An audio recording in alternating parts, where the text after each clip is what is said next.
mungkin mbaknya ada tips nggak buat teman-teman atau. Assalamualaikum warahmatullahi wabarakatuh. Salam sejahtera untuk kita semua. Perkenalkan, saya Dedi Arif Wibowo dari mahasiswa semester 7 PJKR Universitas PGRI Semarang. Di sini kita akan berbincang-bincang seputar olahraga dengan tamu kita kali ini, Mbak Cindy. Silahkan perkenalkan, Mbak. Terima kasih. Nama saya Cindy Nur Aini. Saya mahasiswa Pendidikan Matematika semester 7 Universitas PGRI Semarang. Asal saya dari Blora. Mbak Cindy ini merupakan Ketua UKM Prisadiri Universitas PGRI Semarang. Baik, langsung saja kita mulai ya. Awal mula menggeluti olahraga silat itu bagaimana ya, Mbak? Kok bisa mengikuti silat Prisadiri? Baik, sebelumnya saya dulu pertama ikut silat Prisadiri itu di SMP, tepatnya di kelas 8. Dulu waktu SMP itu ada yang namanya ekstrakurikuler ya. Kalau di perkuliahan kan namanya UKM. Nah, dulu pilihannya tuh banyak, tapi saya tertarik untuk mengikuti ekstrakurikuler pencaksilat seperti itu. Karena bagi saya ekstra pencaksilat Prisadiri khususnya membuat saya tertarik karena kekeluargaannya. Setelah saya melihat beberapa kali latihan ekstrakurikulernya itu, Mas. Terus kenapa sih Mbak memilih perguruan silatnya itu Prisadiri? Nah, seperti yang saya omongkan tadi, setelah saya lihat latihannya, karena sebelumnya kan saya belum mengikuti, terus latihannya itu di lapangan sekolah sendiri. Jadi saat habis pulang sekolah seperti itu ada latihan pencaksilat, terus saya nonton dan ternyata tuh saling antar individunya tuh terjalin kekeluargaan yang sangat bagus, terus antar pelatihnya juga tidak ada tindak kekerasan kayak gitu, Mas. Jadi saya tertarik untuk mengikuti ekstrakurikuler tersebut. Sebelumnya perguruan silat Prisadiri itu seperti apa sih, Mbak, yang Mbak Cindy tahu? Baik, saya jelaskan secara singkat saja ya, Mas, tentang Prisadiri. Prisadiri itu setahu saya didirikan pada tahun 1955, tepatnya tanggal 2 Juli di Surabaya oleh Bapak Raden Mas Subandiman Dirjoatmojo. Dan Bapak Subandiman ini mengembangkan teknik silat Prisadiri dari 156 aliran silat ditambah 1 aliran dari Cina. Seperti itu, Mas. Tadi kan mulai dari SMP, Mbak. Itu kan dari Prisadiri. Misal dulu di SMP itu ada perguruan lain, apakah kan tetap memilih Prisadiri? Apakah perguruan lain? Kalau saya pribadi lebih prefer ke Prisadiri, Mas, karena saat itu pun di SMP saya hanya ada 1 perguruan silat, dan meskipun nanti misalkan ada lagi perguruan silat seperti itu ya, saya tetap memilih Prisadiri seperti yang alasan-alasan yang saya sudah sebutkan tadi. Berarti tetap setia nih sama Prisadiri? Setia sama Prisadiri. Tentunya di silat itu kan kita tahu ada tingkatan mungkin ya, Mbak. Nah, kalau untuk di Prisadiri itu Mbaknya itu udah tingkatan apa? Saya tingkatannya baru dasar 2, Mas. Soalnya dulu di SMP itu saya mulainya kan kelas 8, jadi kelas 8 itu saya sudah naik di tingkat dasar 2. Itu dapat sabuk hitam ya kalau di Prisadiri, tapi habis itu karena sudah lanjut naik ke kelas 9, saya vakum dulu untuk di dunia ekstrakurikuler, karena kalau kelas 9 itu udah berfokus untuk ujian nasional, dan setiap harinya itu saya ada les seperti itulah. Jadi nggak sempat untuk mengikuti ekstrakurikuler karena sudah fokus untuk ujian. Jadi saya berhenti di dasar 2. Terus kemudian setelah SMA pun saya juga udah vakum. Terus lanjut ke perkuliahan itu di sini banyak UKM, tetapi saya juga memilih 2 sih. Dulu itu Sanggatama sama Prisadiri. Kenapa saya memilih Prisadiri lagi di sini setelah vakum? Karena menurut saya dulu saat dasar 2 tuh masih kurang lah intinya, kayak teknik-tekniknya tuh saya belum memahami, terus baru tingkat dasar 2 kok saya sudah berhenti. Terus akhirnya di perkuliahan ini saya melanjutkan lagi untuk menggeluti dunia persilatan lagi. Tapi karena sudah lama vakum, jadinya saya mengulangi dari awal, dari dasar 1 lagi Mas. Dari itu, karena habis itu kan pandemi, saya baru semester 2. Sudah semester 2, ternyata pandemi dan di sini belum ada ujian kenaikan tingkat pada saat itu. Jadi pertama masuk sini kan mengulangi lagi ya, dari dasar 1, terus akhirnya pandemi saya masih dasar 1, tidak naik tingkat sampai akhirnya di tahun 2021 kemarin setelah pandemi menurun, akhirnya dari cabang Semarang itu mengadakan UKT lagi dan saya mengikutinya, dan sampai saat ini masih dasar 2 Mas. Tadi berarti mbaknya tingkatan dasar 2 ya? Betul. Terus di perisai diri itu sebenarnya ada berapa tingkatan coba di silatnya itu? Sebenarnya di perisai diri itu ada beberapa tingkatan, namun cuma ada 3 sabuk aja Mas. Yang pertama itu di dasar, kita sabuknya ada sabuk putih, dan dasar 2 itu sabuknya hitam. Kemudian lanjut ke calon keluarga, karena nggak ada dasar 3 ya kalau di perisai diri, itu langsung calon keluarga, nanti sabuknya sabuk merah. Kemudian habis itu ada tingkatan, kalau sudah calon keluarga kita naik lagi tingkatannya jadi sudah keluarga. Kemudian kalau keluarga itu mendapatkan sabuk merah dan bednya kosongan. Setelah itu kita naik ke keluarga putih, ada keluarga putih, stripnya itu strip putih polos.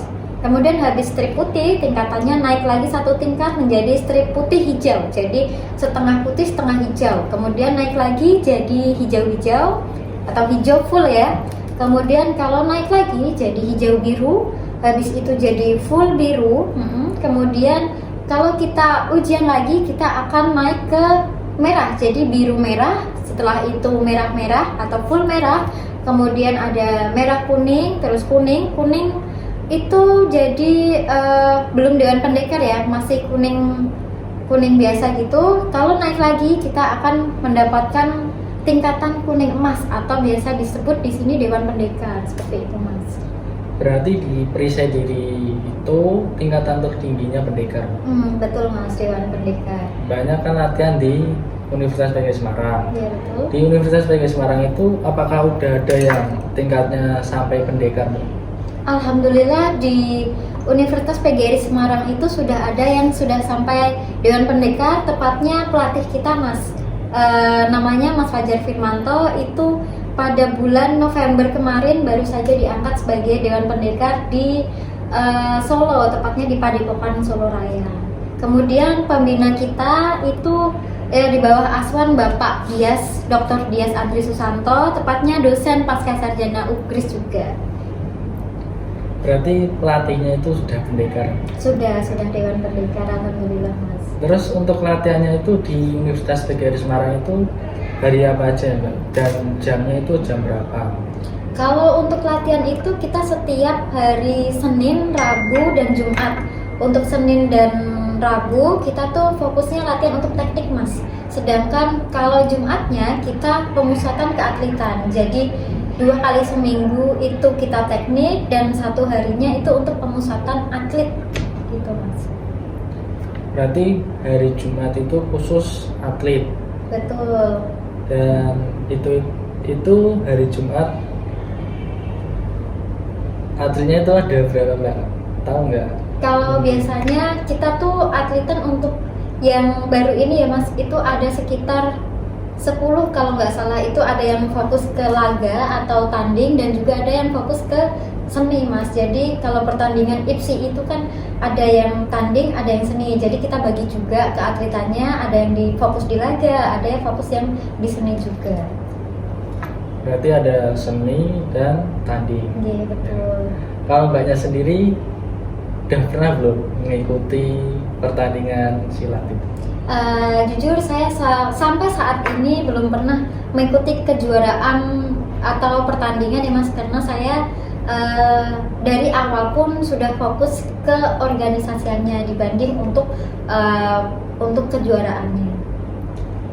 Kenapa sih Mbak kok memilih fokus ke organisasinya enggak ke atletnya? Baik, dari awal pun kenapa saya nggak fokus di kejuaraannya, karena sebetulnya saya tuh kalau latihan-latihan fisik seperti itu tidak begitu kuat, dan untuk latihannya pun misalkan kalau untuk atlet itu nanti kalau misalkan setiap ada kejuaraan nih Mas, itu seminggu atau sebulan full setiap hari itu pasti akan di drill oleh latihan-latihan fisik atau latihan untuk tandingnya, ditandingkan sama temannya kayak gitu. Dan saya kalau untuk mengikuti jadwal seperti itu kurang bisa menyesuaikan Mas, takutnya malah tidak optimal ya. Jadi saya fokus ke organisasinya saja. Terus di organisasi itu Mbaknya sebagai apa? Dari awal saya masuk karena mahasiswa baru itu kan sudah bisa ikut dalam keorganisasiannya ya Mas. Jadi di awal itu saya sebagai staf anggota di kepelatihan. Soalnya kan kalau di UKM Prisadiri tepatnya itu ada 4 divisi, di mana ada divisi kepelatihan, terus ada divisi kependidikan, divisi hubungan masyarakat sama perlengkapan. Nah, saya pada saat awal maba, karena maba itu belum jadi misalkan jadi yang tinggi ya di sana, jadi saya jadi staf anggota di divisi kepelatihan. Kemudian tahun selanjutnya saya next lagi jadi pengurus dan diamanai sebagai wakil ketua pada saat itu. Kemudian di tahun terakhir ini 2021-2022 saya dapat amanah lagi untuk naik menjadi ketua umum UKM Prisadiri Universitas PGRI Semarang, Mas.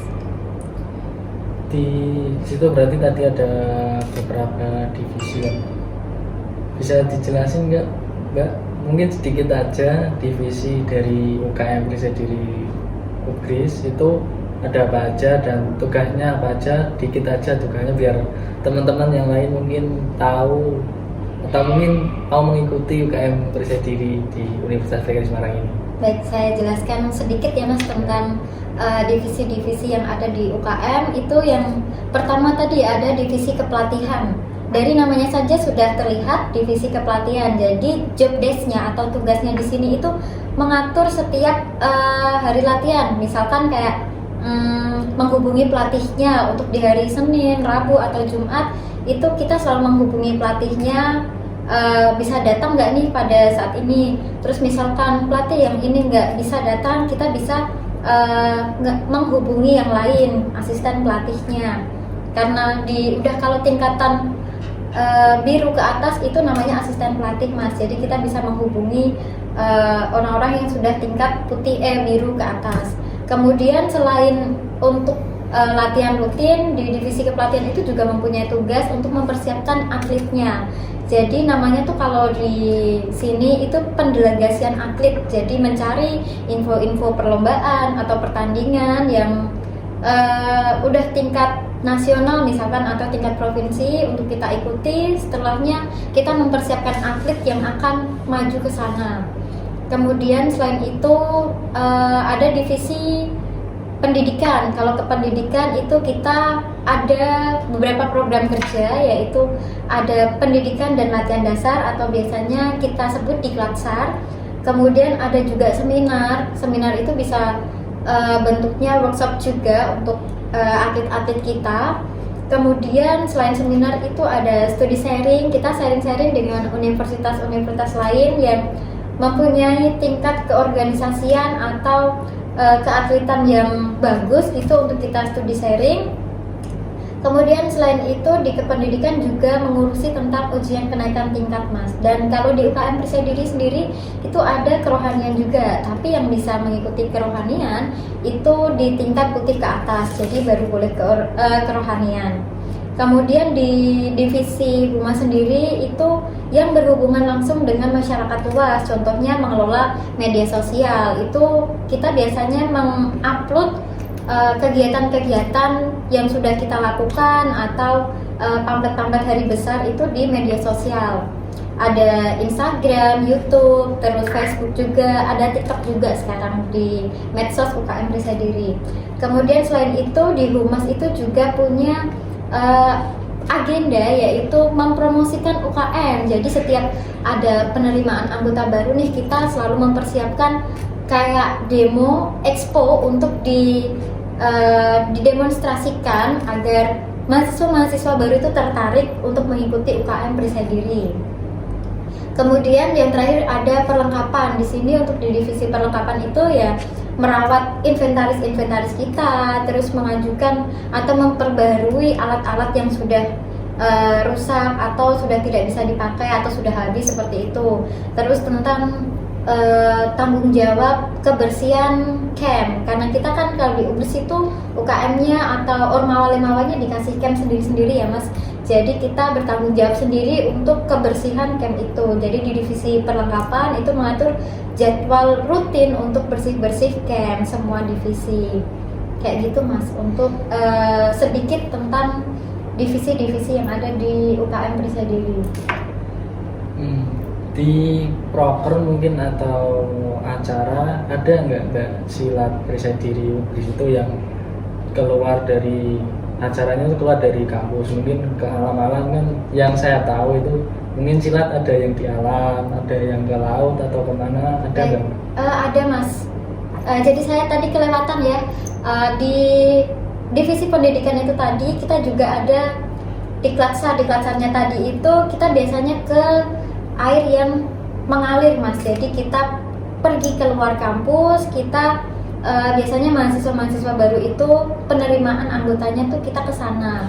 Ya tidak bisa disebut ritual sih, sebagai adat aja di sini. Nggak semuanya di Perisai Diri tuh penerimaan anggotanya seperti itu, enggak. Tapi kita sendiri membuat agar penerimaan anggota baru itu tetap sakral gitu, biar mereka tuh mengingat, oh dulu saya tuh ikut seperti ini, jadi saya harus mempertahankan di sini soalnya di awal tuh saya sudah diginikan gitu.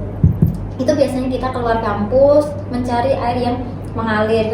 Kemarin kita ke air terjun Kendal Mas, di Curug Lawe Secepit itu. Kemudian ada juga lintas alam, program agendanya di divisi kepelatihan Mas. Jadi di sana namanya lintas alam itu kita latihan di alam. Biasanya kita latihan di gunung, di pantai gitu, yang pokoknya yang berbau-bau alam. Dan kemarin kita juga lintas alam di yang deket-deket sini di Gunung Ungaran. Itu kita sekitar bulan Juli kalau nggak salah kita naik di Gunung Ungaran Mas. Ya, seru juga ya Mbak, bisa. Oh seru. Nanti teman-teman yang nonton boleh ikut gabung ya. Bisa hubungi Mbak Cindy. Bisa lihat juga di IG-nya UKM Perisai Diri. Di situ ada kontak person yang bisa dihubungi untuk gabung bersama UKM Perisai Diri. Seru loh. Tadi ada lintas alam itu mendaki ya Mbak. Iya, latihan kita di daki. gunung. Terus ada apa?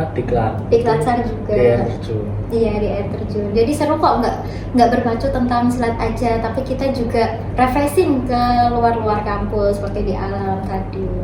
Ya, tadi kan udah di organisasi, udah masuk ke prokernya juga. Mbaknya itu selain di UKM Perisai Diri, apakah udah pernah mengikuti organisasi lainnya? Selain di UKM Perisai Diri, itu saya juga ikut ke pengurusan atau organisasi lain Mas, tepatnya di BEM fakultas. Kalau saya kan pendidikan matematika, jadi fakultasnya itu di Fakultas FMI Pati. Jadi di sana saya mendaftar sebagai staf departemen di sumber daya mahasiswa. Jadi selain di sini saya juga ikut terjun di kepengurusan BEM fakultas Mas. Sepertinya sibuk banget ya Mbak. Kalau dibilang sibuk ya sibuk sih Mas. Apa nggak kewalahan Mbak itu kuliahnya? Kalau kewalahan itu masing-masing individu ya Mas, tergantung mereka tuh membagi waktunya seperti apa. Kalau sudah memutuskan untuk ikut keorganisasian ya mereka harus bisa membagi waktu, karena di sini kita tujuannya juga kuliah, nggak cuma organisasi. Jadi kalau sudah memutuskan untuk ikut organisasi, mau nggak mau kita harus membagi waktu, dimana harus kuliah ya kuliah, organisasi ya organisasi, seperti itu Mas. Menurut saya sendiri itu membagi waktu itu lumayan sulit sih. Mungkin Mbaknya ada tips nggak buat teman-teman atau adik-adik yang mau atau yang udah berorganisasi, tapi itu tidak kewalahan gitu Mbak dalam perkuliahannya, bisa membagi waktu antara kuliah dan organisasinya. Baik, menurut saya pribadi ya Mas, jadi kan setiap orang itu mempunyai prioritas masing-masing. Jadi menurut saya dalam membagi waktu itu, misalkan memang ada tugas dan di organisasi itu ada kegiatan, ya semaksimal mungkin saya ibaratnya tuh memakai waktu seefisien mungkin. Jadi misalkan nih sudah selesai perkuliahan, masih ada waktu luang sebelum kegiatan dimulai atau sebelum rapat-rapat dimulai, itu saya mengerjakan tugas-tugas itu dia di sela-sela waktu itu. Jangan sampai terlena oleh misalkan gadget atau apa-apa itu. Ya itulah, semaksimal mungkin kita memanfaatkan waktu yang ada. Kemudian kalau waktunya organisasi ya udah berfokus ke organisasian aja. Misalkan di kegiatan pun kita ada nih waktu-waktu yang luang bisa untuk mengerjakan tugas-tugas perkuliahan, ya kita lakukan. Jangan cuma di organisasi itu kita berkumpul sama teman-teman aja terus melupakan tugas perkuliahan. Nah itu menurut saya kayak lebih mementingkan organisasi dibandingkan perkuliahan. Padahal kita di sini perkuliahan itu kan tujuan awal kita di sini untuk perkuliahan gitu. Jadi ya memaksimalkan waktu yang ada, terus jangan sampai mager-mageran lah. Kalau anak sekarang kan mager, terus pengennya rebahan aja gitu. Jadinya semua tugas atau tanggung jawab di perkuliahan dan organisasi tidak bisa terjalankan dengan baik gitu. Jadi kita harus membagi waktu yang benar antara organisasi dan perkuliahan gitu Mas. Mungkin ya teman-teman, itu tadi tips dari Mbak Cindy bagaimana kita cara membagi waktu perkuliahan dan organisasinya. Mbak, ya tadi lupa, Humas itu kan hubungan masyarakat. Betul. Apakah riset diri itu ada masyarakat dari luar yang ikut dalam UKM, mungkin entah latihannya, mungkin entah ikut perlombaan atau ikut organisasinya? Baik, di UKM Persadiri UPRI sendiri itu terbuka untuk umum ya. Jadi nggak hanya mahasiswa-mahasiswa di sini, mahasiswa UPRIS yang ikut dalam UKM, tapi kita juga membuka untuk umum. Jadi misalkan tuh ada eksternal dan internal. Kalau internal tuh berarti ya mahasiswa UPRIS, kalau eksternal itu mahasiswa MAUS dari umum, dari luar. Jadi tidak menutup kemungkinan masyarakat luar itu ikut dalam latihan kita gitu Mas. Jadi membuka pintu lebar-lebar untuk masyarakat luar untuk latihan di UPRIS. Tapi kalau untuk keorganisasiannya, kalau pertandingannya kita tetap berfokus untuk mahasiswa UPRIS sendiri gitu Mas. Karena kan kalau pertandingan atau apa itu kan didanai kampus. Jadi misalkan luar itu kan nggak bisa karena mereka bukan mahasiswa dari sini gitu Mas. Terus itu Mbak tadi buat organisasi juga harus mahasiswa dari UPRIS? Iya, mahasiswa dari UPRIS, betul. Apa sih Mbak manfaatnya itu ikut silat dan organisasi tadi? Baik, saya jelaskan yang silat dulu ya Mas. Kalau untuk silat itu yang pertama tuh kita menambah kekeluargaan, menambah teman dan relasi di sini Mas. Kemudian yang kedua itu karena kita berlatih di sini itu dapat melatih ketahanan mental, terus dapat melatih keuletan, dan yang terakhir itu yang paling manfaat dari kita ikut bela diri itu mampu mengembangkan kewaspadaan diri kita, karena kejahatan itu sangat dekat dengan kita ya Mas. Dimana-mana pasti ada kejahatan, jadi kita sendiri itu harus waspada seperti itu. Kalau di keorganisasiannya sendiri itu Mas, kenapa manfaatnya ikut organisasi itu menambah soft skill ini bagi saya ya, menambah soft skill, terus menambah public speaking saya. Kemudian kalau di UPRI sendiri itu ada poin keaktifan Mas. Jadi poin keaktifan itu dapat didapatkan dari bisa prestasi, bisa ikut keorganisasian kayak gitu Mas. Jadi kalau kita ikut organisasi, kita sudah mengantongi banyak poin keaktifan. Kalau di UPRIS itu kan minimal 300 ya kalau untuk bisa sidang skripsi. Nah, kalau kita ikut organisasi, nilai 300 itu bukanlah nilai yang banyak atau yang sulit didapatkan, karena sekali menjadi kepanitiaan aja itu poinnya sudah mencapai 20-an Mas. Itu kalau panitia inti malah 40. Kalau menjadi wakil ketua kalau di UKM itu sekitar 100-an, 150 sepertinya. Kalau jadi ketua itu menjadi poinnya 150 kalau di UKM ya. Jadi kepanitiaan kan kita sudah banyak, dari situ pun poinnya pasti sudah banyak, terus ditambah ikut kepengurusannya. Nah itu poin 300 itu sangatlah mudah untuk dicapai kalau kita ikut ke organisasinya. Jadi itu manfaat-manfaat kalau kita ikut tadi bela diri, pencak silat itu saya sebutkan di awal, terus organisasi ya itu tadi Mas. Banyak juga ya Mbak manfaatnya. Mungkin teman-teman yang mau ikut UKM Prisa di Rubris bisa dipromosikan lagi nggak apa-apa ya masih dipromosi. Baik, bagi teman-teman yang mau atau join di UKM Prisadiri Universitas PGI Semarang itu sangatlah mudah, tinggal mengisi form yang ada di Instagram kita di @prisadiriugris. Di sana sudah ada link pendaftaran atau langsung bisa menghubungi kontak personnya. Di situ ada kontak person saya dan hubungan masyarakatnya, atau bisa langsung DM di Instagram saja, nanti bakal direspon oleh adminnya. Dan jangan takut, tidak ada administrasi, kita gratis, jadi tidak perlu untuk membayar. Ya Mbak, ini udah tinggal kita sedikit motivasi saja agar mungkin teman-teman atau ada yang di luar sana nggak males gitu, nggak nanti aja kita ikut UKM, ikut kegiatan di kampus. Sedikit aja motivasi kita. Baik, motivasi dari saya buat teman-teman di sana yang masih kupu-kupu ya Mas, kuliah pulang itu bagi saya ya itu ada keuntungannya kalau kalian ikut di prestasi akademik, misalkan nggak ikut UKM. Tapi kalau cuma kuliah pulang itu menurut saya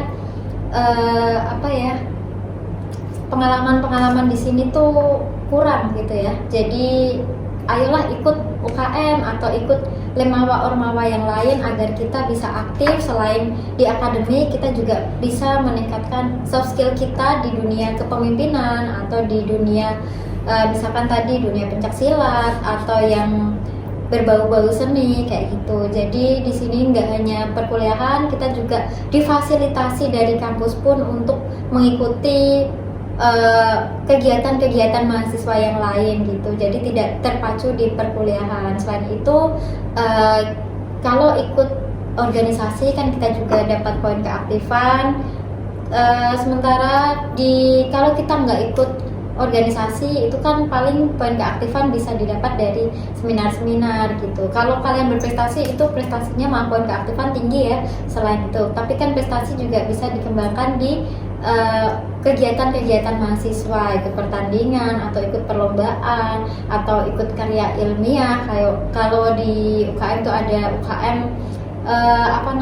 KIPM, itu membuat karya ilmiah, itu juga bagus menurut saya dan bisa memotivasi teman-teman untuk ikut dan mengembangkan soft skill dan pengalaman kalian di sini gitu. Oke Mbak Cindy, terima kasih atas kesempatan yang luar biasa ini. Semoga sukses terus dan kita bisa berjumpa di kesempatan lainnya. Terima kasih. Assalamualaikum warahmatullahi wabarakatuh. Waalaikumsalam warahmatullahi wabarakatuh. See you. Terima kasih.